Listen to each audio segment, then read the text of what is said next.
আল্লাহ বলছে দোয়া করো কবুল করো, মানে দোয়া করলেই কবুল হয়। আমি দোয়া করছি আল্লাহ তুমি আমাকে এই মেয়েটার সাথে বিয়ে করো, আল্লাহ তুমি আমাকে এই চাকরিটা দাও। আমি মনে করতেছি আমার জন্য এই মেয়েটার সাথে বিয়ে করাটা ভালো, আমার এই চাকরিটা পাওয়া ভালো। লেকিন আল্লাহ ভালো জানে আমার জন্য কোনটা ভালো কোনটা ভালো না।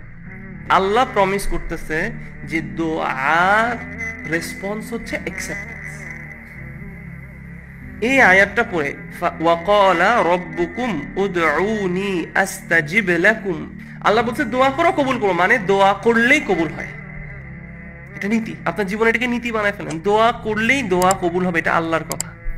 কিন্তু দোয়া কবুলের তিনটা সূরা আছে, তিনটা চেহারা আছে, তিন ভাবে দোয়া কবুল হয়। এক, আপনি যে দোয়াটা করছেন সেই দোয়াটা যা চাইছেন তা আপনি পাইছেন। অথবা দুই, আপনার এই দোয়া করার জন্য আপনার থেকে একটা কোনো বালা মুসিবত, মানে কোনো একটা হার্ম আপনার থেকে রিমুভ করা হলো।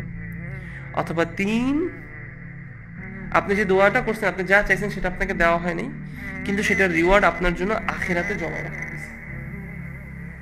এখন আপনি বলতে পারেন কেন এরকম তিনটা সিনারিও?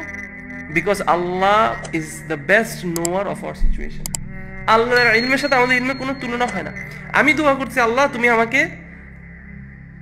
আমাকে এই মেয়েটার সাথে বিয়ে করো, আল্লাহ তুমি আমাকে এই চাকরিটা দাও। আমি মনে করতেছি আমার জন্য এই মেয়েটার সাথে বিয়ে করাটা ভালো, আমার এই চাকরিটা পাওয়া ভালো। লেকিন আল্লাহ ভালো জানে আমার জন্য কোনটা ভালো কোনটা ভালো না। সো আমার কাজ হচ্ছে আল্লাহকে শুধু চাওয়া এবং বিশ্বাস করা চাইছি মানেই কবুল হবে। কিভাবে কবুল হবে? এই তিনটা যে কোনো একভাবে কবুল হবে, আলহামদুলিল্লাহ। তার মানে জাস্ট দোয়া করা, চাওয়াটাই, আপনি চাওয়ার সময় থেকে আপনার এনজয়মেন্ট শুরু হওয়া উচিত। আমরা দোয়া করে অপেক্ষা করি দোয়া কবুল হইলে খুশি হই।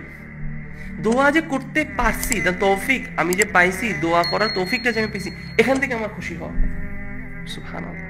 এবং দোয়া থেকে দূরে থাকা ইজ অ্যারোগেন্স, এটা হচ্ছে অহংকার। দোয়া থেকে দূরে থাকি এবং আমরা দোয়া করাতে আমরা শিখি না। সুবহানাল্লাহ।